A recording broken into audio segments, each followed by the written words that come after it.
Real মাদ্রিদে দীর্ঘকাল তারা একসঙ্গে খেলেছেন।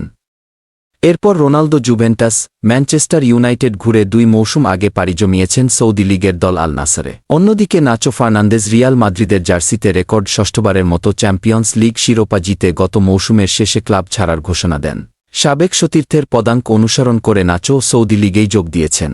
তবে নাচোর ঠিকানা নবাগত আল কাদিসিয়া। গত শুক্রবার সৌদি লীগে মুখোমুখি হয়েছিল তাদের দল।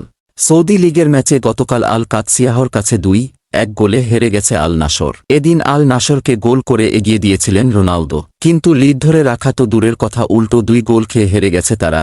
এই ম্যাচ দিয়ে দীর্ঘ 6 বছর পর রোনালদোর সঙ্গে দেখা হল তার রিয়াল মাদ্রিদ সতীর্থ নাচো ফার্নান্দেজের। 6টি চ্যাম্পিয়ন্স লিগ ট্রফির মালিক রিয়ালের সাবেক অধিনায়ক নাচো এই মৌসুমেই সৌদি লিগে যোগ দিয়েছেন। রোনালদোর দলকে হারালেও সাবেক সতীর্থকে প্রশংসায় ভাসিয়েছেন নাচো। রোনালদোকে বিশ্বের জন্য উদাহরণ হিসেবে আখ্যায়িত করেন তিনি। রোনালদোর সঙ্গে ফের মাঠে দেখা হওয়াকে বিশেষ মুহূর্ত হিসেবে মনে করেন নাচো।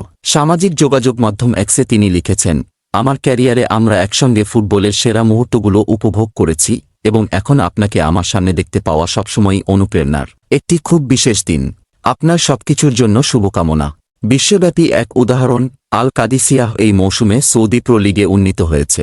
এরই মধ্যে বেশ কয়েকজন হাই প্রোফাইল খেলোয়াড় দলে ভিড়িয়েছে তারা। নাচো তাদেরই একজন। এই মুহূর্তে পয়েন্ট তালিকার 5 নম্বরে আছে নাচোর দল।